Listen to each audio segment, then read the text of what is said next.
அழகே அழகு upcoming episode இப்போ தான் புதுசாக வீடியோ போட்டுட்ருக்கேன். வீடியோ பார்க்குறவங்க மறக்காமல் என்னோட சேனலை சப்ஸ்கிரைப் பண்ணுங்கள், பெல் ஐக்கானை கிளிக் பண்ணுங்கள். நீங்கள் பண்ணுற ஒவ்வொரு சப்ஸ்கிரைபுமே பார்த்தீங்கன்னா எனக்கு ரொம்ப ஹெல்ப்ஃபுல்லாக இருக்கும்.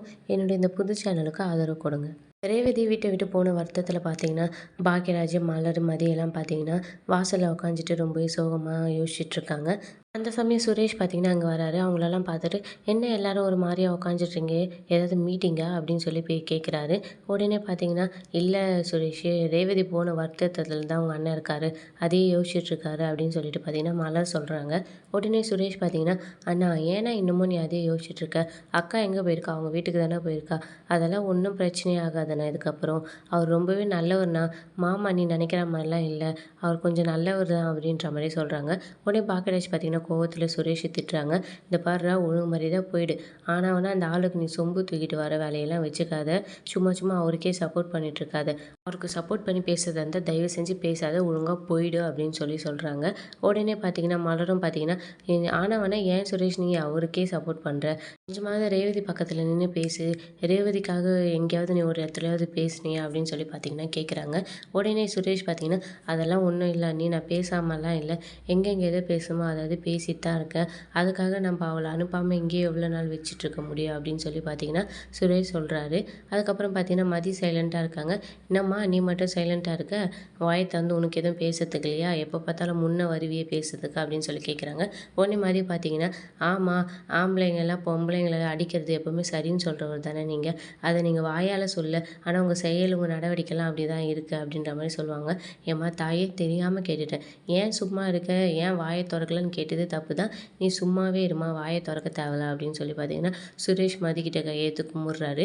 அதுக்கப்புறமும் பார்த்தீங்கன்னா சுரேஷ் பார்த்தீங்கன்னா, அண்ணா உண்மையாகவே அவர் ரொம்பவே நல்லவர்ண்ணா, அடிக்கிற அளவுக்குலாம் போகிறவர் கிடையாது, அடிக்கிறாருன்னா அப்போ அதுக்கேற்ற மாதிரி ஏதாவது ஒரு பெரிய காரணம் இருந்திருக்கும், எதுக்கு அவங்க 2 பேருக்கும் சண்டை வந்துச்சுன்னு உங்களுக்கு ஏதாவது முதல்ல காரணம் தெரியுமா அப்படின்னு சொல்கிறாங்க. உடனே பாக்கியராஜ் பார்த்தீங்கன்னா, எந்த காரணமாக வேணாலும் இருக்கட்டும் சுரேஷ், அதுக்குன்ட்டு கை நீட்டி அடிப்பாரா, நிறைய விஷயங்கள் உனக்கு தெரியாது அப்படின்னு சொல்கிறாங்க.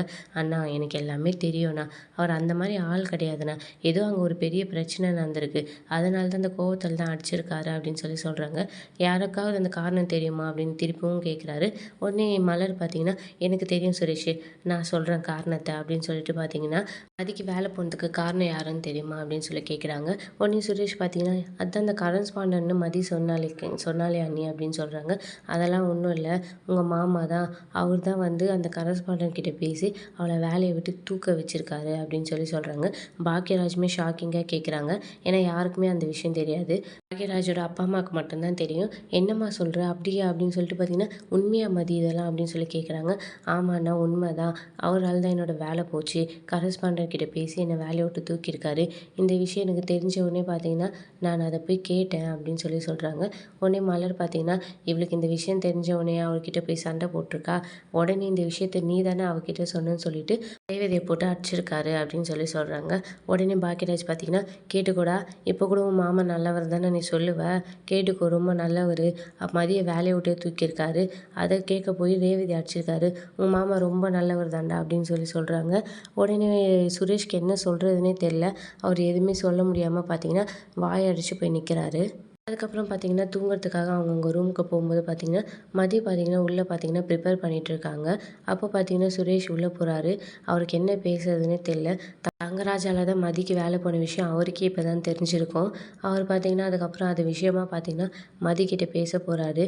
மதிக்கிட்ட பார்த்தீங்கன்னா சொல்கிறாரு, உண்மையாகவே தங்கராஜ் மாமாவால் தான் உனக்கு வேலை போன விஷயம் எனக்கு தெரியாது, ஆனாலும் அவர்கிட்ட வந்து என்னால் எதுவுமே கடிஞ்சு பேச முடியாது, எனக்கும் அவருக்கும் நடுவில் ஒரு நல்ல ஒரு ரிலேஷன்ஷிப் இருக்குது, அதை என்னை எதுக்காகவும் என்னால் கெடுத்துக்க முடியாது, இப்போ நான் இந்த இன்ஸ்பெக்டர் சப் இன்ஸ்பெக்டரில் இருக்கிறேன்னா அதுக்கு முழுக்க முழுக்க காரணம் அவர் தான், அவரால் தான் எனக்கு இந்த வேலை கிடச்சிது அப்படின்னு சொல்கிறாங்க. உடனே மாதிரி பார்த்தீங்கன்னா எனக்கும் தெரியும் அந்த விஷயம்லாம் அப்படின்னு சொல்கிறாங்க.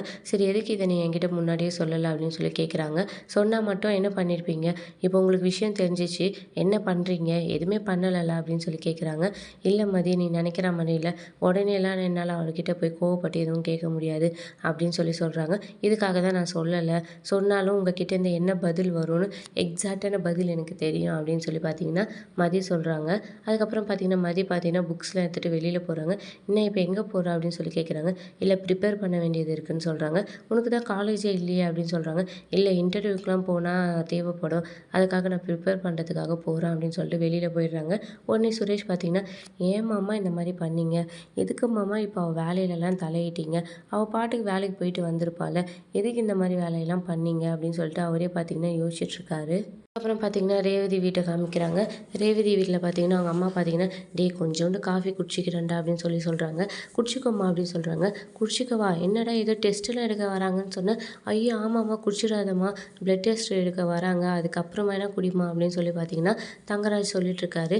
அதுக்கப்புறம் பார்த்தீங்கன்னா, "இரும்மா இன்னும் கொஞ்ச நேரத்தில் வருவாங்க" அப்படின்னு சொல்லிட்டு, "ரேவதி இங்க வா, நீயும் வந்து பிளட் டெஸ்ட் எடுத்துக்கோ" அப்படின்னு சொல்லி சொல்கிறாங்க.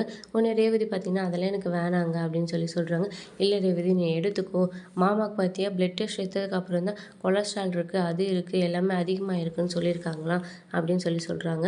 உடனே ரேவதி பார்த்திங்கன்னா, "எனக்கு அதெல்லாம் இருக்காதுங்க" அப்படின்னு சொல்கிறாங்க. "நீ என்ன டாக்டரா? நான் சொல்கிறத கேளு, நான் ஒரு விஷயம் சொன்னால் அது கரெக்டாக இருக்கும், எடுனா எடு" அப்படின்னு சொல்லி பேசிகிட்டே இருக்கும்போது பார்த்திங்கன்னா, பிளட் டெஸ்ட் எடுக்கவும் ஆள் வந்துடுறாங்க.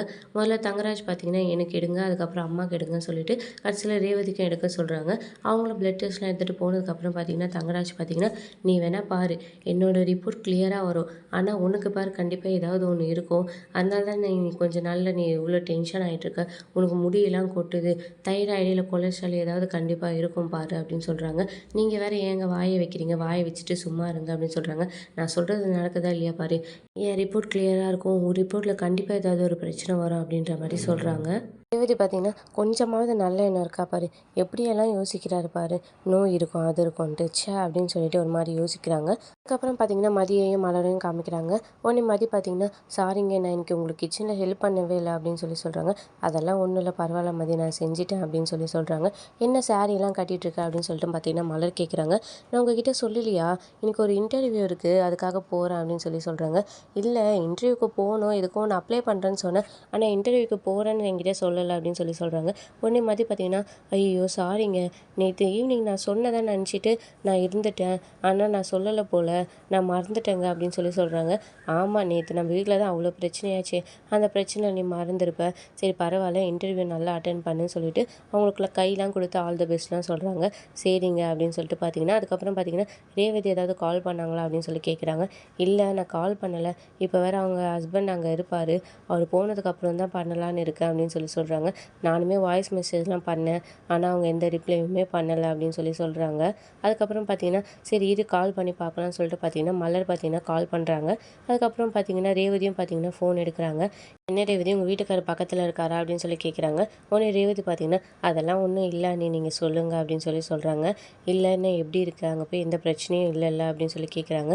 "அதெல்லாம் எந்த பிரச்சனையும் இல்லை, வீட்டுக்கெலாம் வந்து அவர் எந்த சண்டையும் போடல, அத்தையுமே நான் வீட்டுக்கு வந்ததுக்கப்புறம் என்கிட்ட ஒரு மாதிரி கடுமையாக பேசினாங்க, அவங்கக்கிட்டே எதுக்கு நீங்கள் அவகிட்ட அந்த மாதிரிலாம் பேசுகிறீங்க" அப்படி இப்படின்னு சொல்லிட்டு இருந்தார். எனக்கே ஆச்சரியமாக தான் இருந்தது அவர் நடந்துக்கிற விதத்துலலாம் அப்படின்னு சொல்லி சொல்கிறாங்க. மலருமே பார்த்தீங்கன்னா, அவங்க சொல்கிறத பார்த்தீங்கன்னா ஆச்சரியமாக கேட்குறாங்க.